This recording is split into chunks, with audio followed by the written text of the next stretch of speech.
You ever wonder why sometimes God pulls you away from people? Why doors close, folks walk out, and you find yourself standing all alone? See, that's not punishment, that's preparation. God isolates before elevation. He takes you away from the noise so you can hear his voice. When you're alone, that's when he's working. That's when he's shaping, molding, building you up for something greater. But you got to stop fighting the solitude. Stop begging folks to stay who were never meant to go where you're going. Some people are seasonal, but your purpose is eternal. So don't fear the isolation. Embrace it. Let God do his work. Because when he brings you out, you won't just be different, you'll be ready, dot. There comes a time in life when everything seems to slow down, when people start drifting away and doors that once swung open without effort suddenly slam shut. It feels like a season of isolation, and for many that can be unsettling. But what if I told you that isolation is not a punishment? What if I told you that it is a divine setup, a necessary part of your journey towards something greater? Too often people mistake isolation for abandonment, that they've been forgotten, overlooked, or left behind. But what's really happening is that God is setting them apart for something bigger than they can see right now. When God has a calling on your life, he doesn't just let you blend in with the crowd. He pulls you aside, away from the noise, away from the distraction, so he can prepare you for the next level. Think about all the greats, those who have done something extraordinary. At some point, they had to go through a season of being set apart. Look at Joseph. His own brothers betrayed him, sold him into slavery, and left him for dead. He was thrown into prison for something he didn't even do. But what seemed like suffering was actually God's preparation. In that isolation, Joseph developed wisdom, resilience, and a deeper trust in God. And when the time was right, he was elevated to a position of power that he never could have imagined. God does the same with us. When he wants to elevate us, he first isolates us. He removes unnecessary relationships, closes doors that no longer serve us, and forces us to sit in places of quiet so that we can be refined. The problem is most people resist the process. They try to hold on to relationships that have expired. They chase after people who were never meant to go with them into the next season. They spend so much time mourning what was lost that they fail to see what's being built. But if you can shift your perspective, you'll start to see that this isn't rejection, it's redirection. It's God saying, I need you to focus. I need you to get ready. I need you to trust me. When you're surrounded by peoples has become louder than God's. Their opinions, their expectations, their demands, they can drown out what God is trying to tell you. That's why he sometimes has to pull you away, sit you down and get you alone, not to hurt you, but to help you. Isolation is uncomfortable because it forces you to face yourself. It strips away the crutches, the distractions, and the safety nets. It makes you deal with things you might have ignored when you were surrounded by people. But that's where the real transformation happens. That's where God does his deepest work. Moses spent years in the wilderness before he was called to lead. David was anointed as king but spent time alone in the fields tending sheep before he ever sat on the throne. Even Jesus himself often withdrew to be alone and pray before performing miracles. Over and over we see this pattern. Before elevation comes isolation. Before the breakthrough comes the quiet. Most people want the promotion, the influence, the blessing, but they don't want the process. They want the promise without the preparation. But if God were to give you everything too soon, you wouldn't be ready to handle it. That's why he slows things down, puts you in a quiet place, and works on you in the background. This is the time when he stretches you. This is the time when he strengthens your faith, builds your character, and removes anything in you that can't go where he's taking you. It's in isolation that he teaches you to stand firm, to trust him without distractions, and to develop the endurance needed for what's coming next. Instead of fighting it, instead of resisting the quiet season, embrace it. Let it do its work in you. Because when the time comes, when the preparation is complete, you'll see that the isolation was never meant to break you. It was meant to build you. I'm in life. There are moments when everything around you goes silent. The calls stop coming, the invitations dry up, and the people you once depended on are nowhere to be found. At first it feels like rejection. It feels like something is wrong, like you did something to push people away. But what if that silence wasn't a curse? What if it was a blessing? What if it was God making room for you to finally hear him? People spend so much time surrounding themselves with noise. They fill their days with conversations, social media, music, television, and endless distractions. They seek validation from others, running from one person to the next, asking, what do you think? What should I do? And with all this noise, it becomes nearly impossible to hear the only voice that truly matters. That's why sometimes God has to step in and remove the noise for you. When God has something to say, he doesn't compete for your attention. He doesn't shout over the distractions. Instead, he pulls you into a space where it's just you and him. He closes certain doors, removes certain people, and allows you to experience solitude, not to punish you, but to position you. Because when you're alone, that's when you can finally hear him clearly. Think about it. When everything is loud, it's easy to miss his direction. It's easy to get caught up in what everyone else is saying and what the world expects of you. But when he removes the distractions, when he places you in a quiet season, that's when you can finally recognize his voice. That's when you can receive the wisdom, the guidance, and the clarity you've been searching for. People often ask, why did they leave me? Why did that opportunity fall through? Why does it feel like I'm all alone? But the real question should be, God, what are you trying to tell me? What are you trying to show me? Because nothing happens by accident.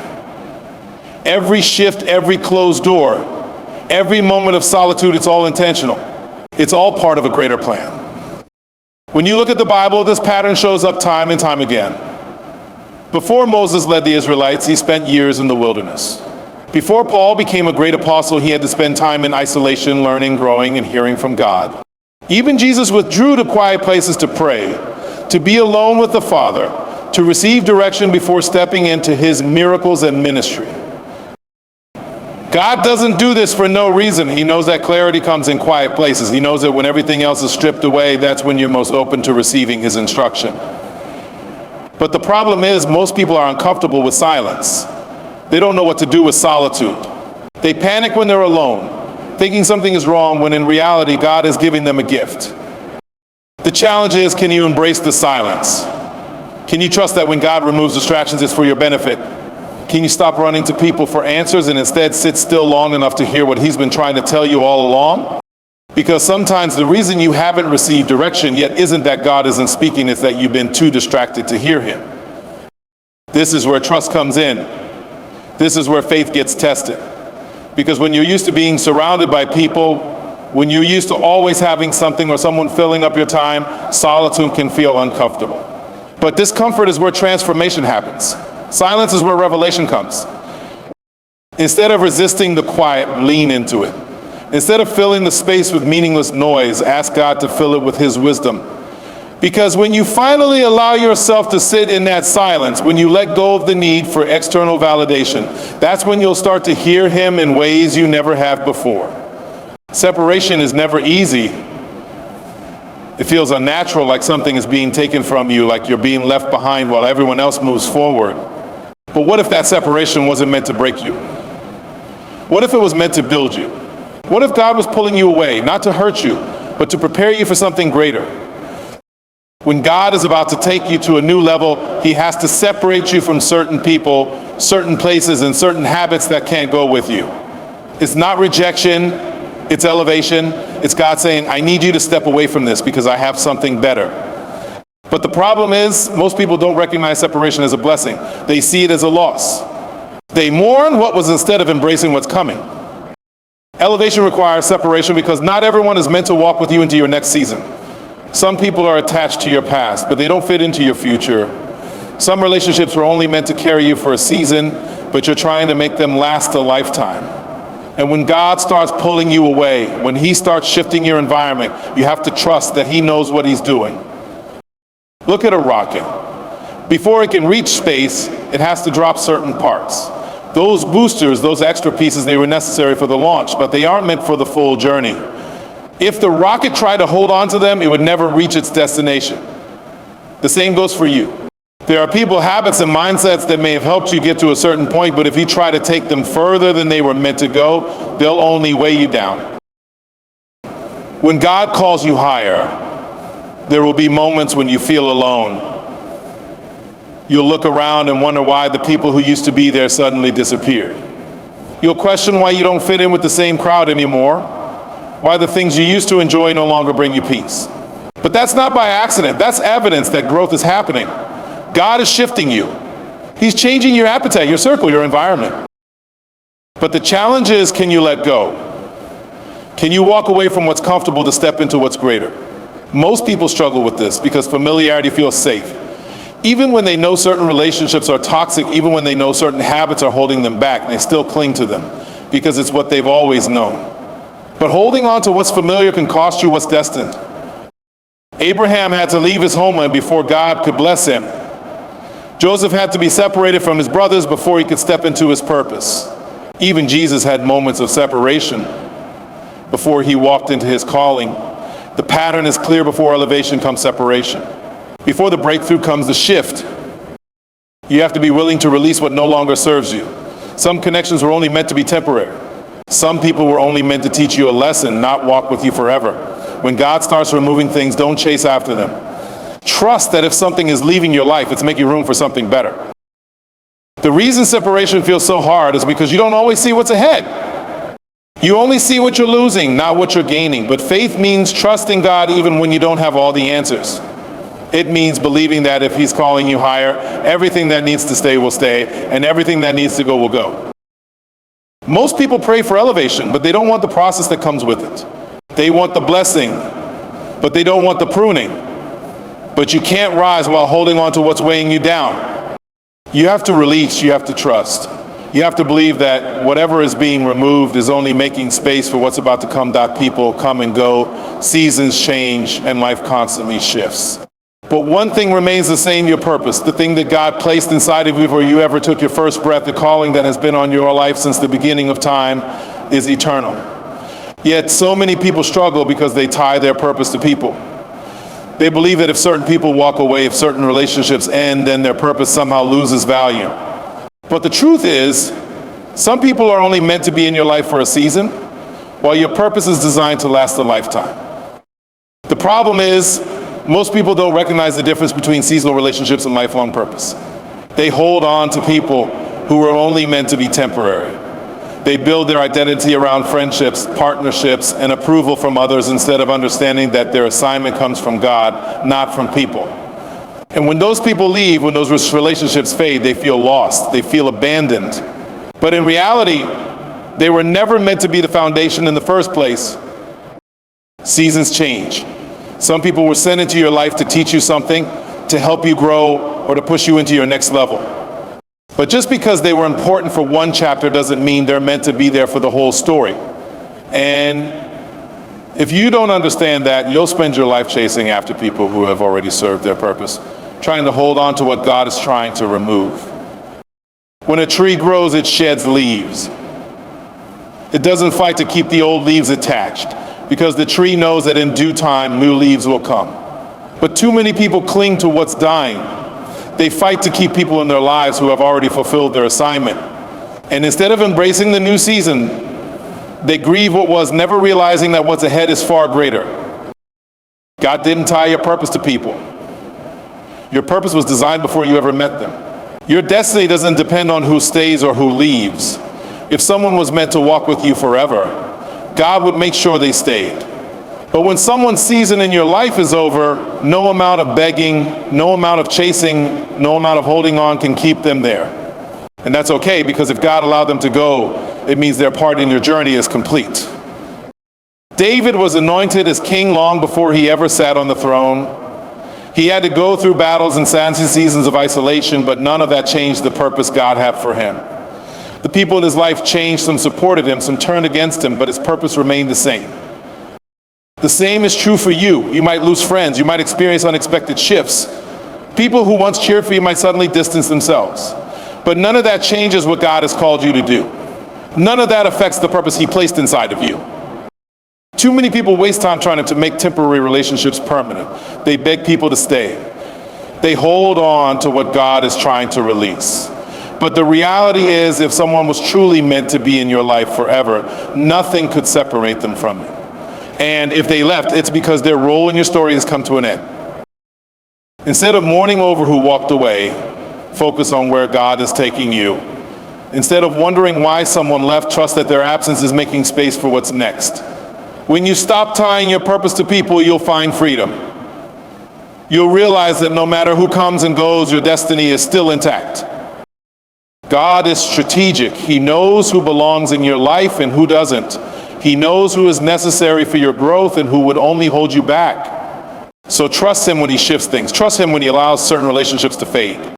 Because the people may change, but your purpose never will stop people spend so much time chasing after those who were never meant to stay. They beg for relationships that have run their course, hold on to friendships that no longer serve them, and try to force connections that were only meant to be temporary. But the truth is, when God allows someone to leave your life, it's not an accident. It's not a mistake. It's a part of his plan. The problem is, most people don't want to let go. They get attached to people who are only meant to be there for a season. They convince themselves that they can't make it without them, that they need them in order to be whole. But in reality, the longer you hold on to what's leaving, the longer you delay what God is trying to bring into your life. Some people were only meant to walk with you for a certain part of your journey. They had a role to play, a lesson to teach, a purpose to fulfill in that season. But when their time is up, no amount of holding on will change that. And if you spend your energy trying to keep people who were meant to leave, you'll miss the ones who were meant to stay. Look at Jonah. God gave an assignment, but he tried to run from it. He boarded a ship headed in the opposite direction of where God was calling him. And because he was out of alignment, the people on that ship started experiencing storms that had nothing to do with them. The moment they threw Jonah overboard, the storm stopped. That wasn't a coincidence. Some people in your life are like Jonah, they're out of alignment. And because you're holding on to them, you're experiencing storms that weren't meant for you. When God removes someone, it's for a reason. Maybe they can't go where you're going. Maybe they're holding you back. Maybe they've already served their purpose in your life. Whatever the reason, you have to trust that God sees what you can't see. He knows what's ahead. And if he allowed someone to walk away, it means their season in your life has come to an end. The mistake most people make is trying to force what God is trying to remove. They chase after people who have already left.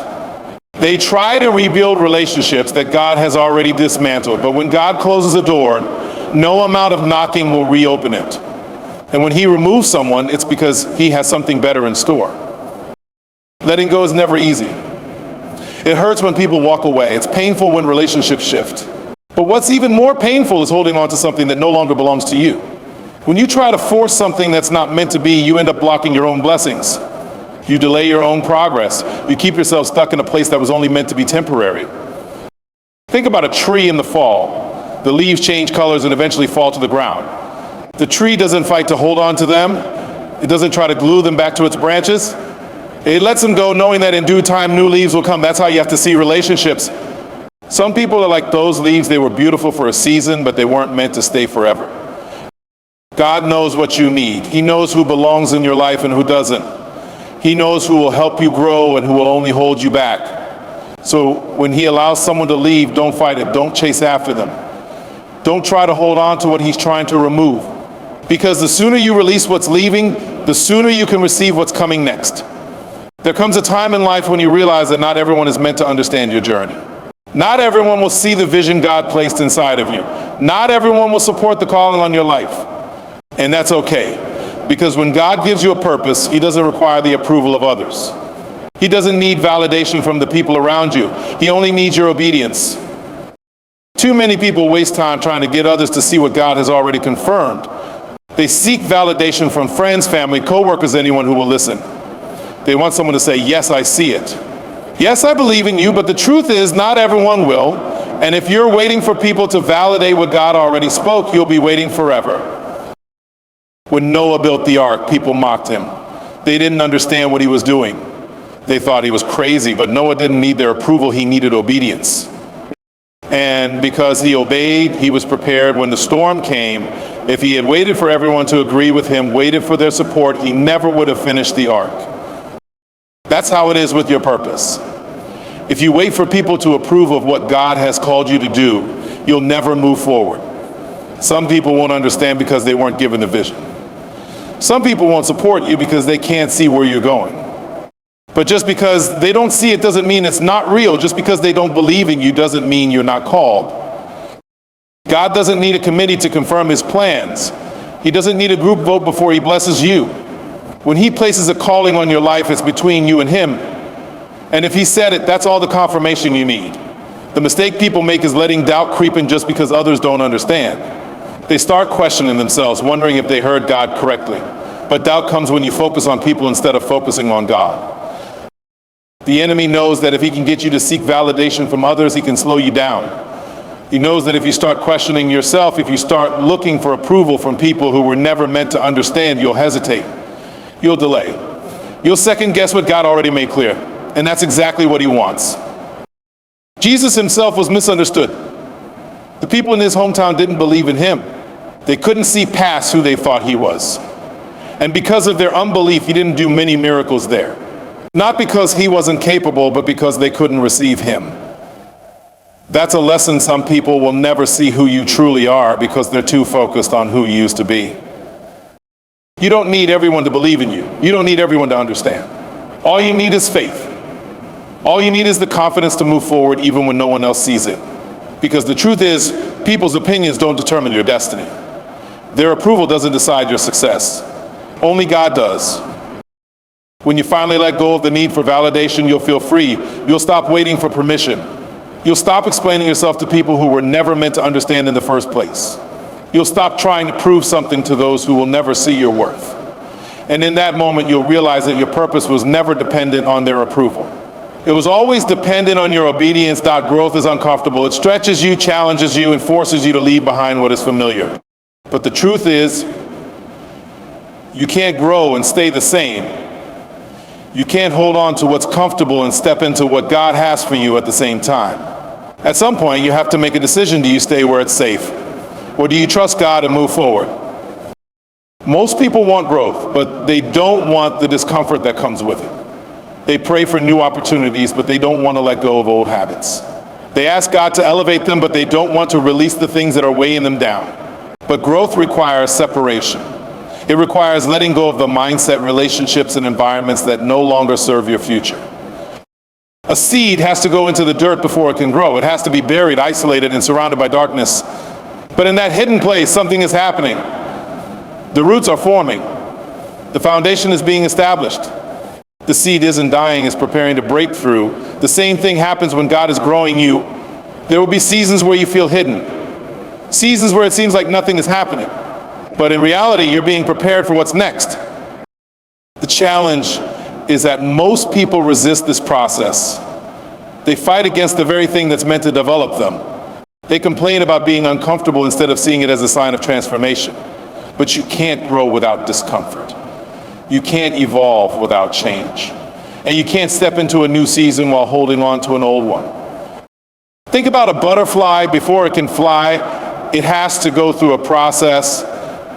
It starts as a caterpillar, moving slowly, crawling on the ground. Then it enters a cocoon, a dark and closed place where everything about it changes. The process is painful. It requires struggle, but when it's over, the butterfly emerges completely transformed with wings to fly. But here's the thing, if you try to help a butterfly out of its cocoon too soon, if you try to make the process easier, you actually harm it. The struggle is necessary. It strengthens the wings, it prepares the butterfly to fly. That's how growth works. The struggle isn't meant to break you. It's meant to strengthen you. The discomfort isn't meant to destroy you. It's meant to develop you. But too many people try to avoid the process. They want the breakthrough without the struggle. They want the reward without the sacrifice. But you can't rush growth. You can't skip the process and expect the same results. God allows certain challenges in your life to refine you. He uses trials to strengthen your faith. He uses isolation to prepare you for elevation. But you have to trust the process. You have to believe that even when it feels like nothing is happening, God is working behind the scenes. Even when it feels like you're being buried, you're actually being planted. If you never outgrow your comfort zone, you'll never step into your full potential. If you keep avoiding discomfort, you'll stay stuck in the same place. But when you embrace the process, when you trust that God is leading you somewhere greater, you'll start to see change. You'll start to understand that every challenge, every setback, every difficult season was preparing you for what's next. The people who grow the most are the ones who don't run from discomfort. They don't fight the process. They lean into it. They trust that if God is allowing them to go through something, it's for a reason. They know that just like the seed in the dirt, just like the butterfly in the cocoon, they are being transformed. They are being prepared for something greater. And when the time is right, they will emerge stronger, wiser, and ready for everything God has promised. That when God calls you to something greater, he often calls you to a season of isolation. A season where distractions are removed, where the noise fades, and where it's just you and him. At first, it feels uncomfortable. You look around and people who were once close seem distant. You try to reach out, but the conversations don't flow like they used to. You wonder if you did something wrong, if you push people away, but the truth is God is the one pulling you into this season because he needs your full attention. Most people resist isolation because they think something is wrong. They try to fix it. They chase after relationships that are slipping away. They force connections that are fading. But what they don't realize is that sometimes God separates you to elevate you. He has to pull you away from certain people, certain environments, and certain habits because they can't go where he's taking you. Think about Jesus. Before he started his ministry, he was led into the wilderness. 40 days alone. No crowds, no distractions, it's him and the Father. It was in that solitude that he was strengthened. It was in that quiet place that he prepared for what was ahead. Some of the greatest transformations happen in isolation. Some of the deepest revelations come when there's no one around but God. But most people try to escape it. They see isolation as punishment when it's really preparation. God removes certain people from your life because he sees what you can't see. He hears conversations you weren't meant to hear. He knows intentions that haven't been revealed yet. And sometimes he has to pull you away to protect you. That friendship you thought would last forever. Maybe it was only meant for a season. That opportunity that slipped through your fingers. Maybe it wasn't part of your destiny. The doors that closed, the people who left, the relationships that shifted, it's not rejection, it's redirection. It's God saying, I have something better for you, but I need you to trust me. The hardest part about isolation is that it doesn't always come with an explanation. God doesn't always tell you why he's removing certain things. He doesn't always reveal the full plan right away. And that's where faith comes in. Faith isn't just believing when everything is clear. Faith is trusting when everything is uncertain. It's believing that even in the silence, God is still speaking. Even in the stillness, he is still working. Some of the greatest breakthroughs happen in seasons of isolation. That's where gifts are developed. That's where strength is built. That's where clarity is found. But if you spend your season of isolation fighting to get back what God is trying to remove, you'll miss what he's trying to give you. If you keep knocking on closed doors, you won't see the new ones he's opening. If you keep looking back, you won't be able to move forward. When a caterpillar enters a cocoon, it doesn't fight the process. It doesn't resist the transformation. It surrenders to it. In that hidden place, everything about it changes. It's no longer who it was, but it's not yet who it's becoming. That's where some people are right now. They're in the in-between, not where they used to be, but not yet where they're going. And in that space, God is doing something new. He's refining, molding, preparing. But if you break out too soon, if you rush the process, you'll miss the full transformation. Isolation is uncomfortable, but it's necessary. It's where you hear God's voice the clearest. It's where distractions fade. And purpose becomes clear. It's where you learn that you're not alone, even when it feels like it. Because in those quiet moments, in those hidden seasons, God is closer than ever. He's not punishing you, he's positioning you. He's not abandoning you, he's aligning you. What feels like separation is really elevation. What feels like loneliness is really preparation. And when the time is right, you'll step into everything he's been preparing you for. The fear of failure often holds people back from pursuing their dreams. They allow doubt to settle in their hearts and minds, telling themselves that they're not good enough, not talented enough, or not equipped enough to succeed. But the truth is, failure is not the end, it's simply a stepping stone on the path to success. Every great person, every leader, every innovator has faced failure at some point. The key is not avoiding failure, but learning how to navigate it and use it as a tool for growth. Failure is not a reflection of your worth or your ability. It's a reflection of your willingness to take risks. Too many people are afraid of failing, so they never try. They stay stuck in their comfort zones, holding back because they fear the unknown. But what they don't realize is that staying in the comfort zone is the real failure. It's choosing safety over growth, predictability over possibility. The greatest opportunities are often found outside of the comfort zone, in the places where failure is a real possibility. When you think about Thomas Edison, the inventor of the light bulb, he failed over 1,000 times before he finally succeeded. But he didn't let failure define him. He didn't let each attempt discourage him. Instead, he learned from each failure and used those lessons to improve his next attempt. In his mind, failure wasn't a defeat, it was an opportunity to get closer to the solution. When asked about his failures, he famously said, "I have not failed. I've just found 10,000 ways that won't work." That's the mindset you need to have. Failure is not the end of the road, it's a part of the journey. Every time you fail, you learn something new. You learn what doesn't work, which brings you one step closer to discovering what does work. But too many people give up after one failure. They allow one setback to convince them that they're not meant for success. They let a single disappointment convince them to abandon their dreams. The fear of failure often comes from the belief that we should be perfect, that we should succeed on the first try. But the reality is, perfection is an illusion. There is no such thing as perfect, and there is no such thing as a perfect path to success. Every great accomplishment comes with setbacks, mistakes, and failures. It's not about being perfect, it's about being persistent. It's about being willing to get back up every time you fall. Failure can teach you things success never will. It can teach you resilience, perseverance, and creativity. When everything falls apart, you learn how to rebuild. When things don't go as planned, you learn to adapt. When you fail, you learn how to pick yourself up and keep going, no matter how difficult it may seem.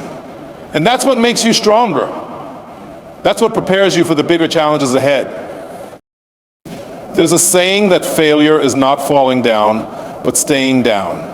The true failure comes when you allow a setback to stop you from moving forward. It's when you let fear, doubt, or shame keep you from taking the next step. It's when you let the weight of past failures prevent you from even trying again.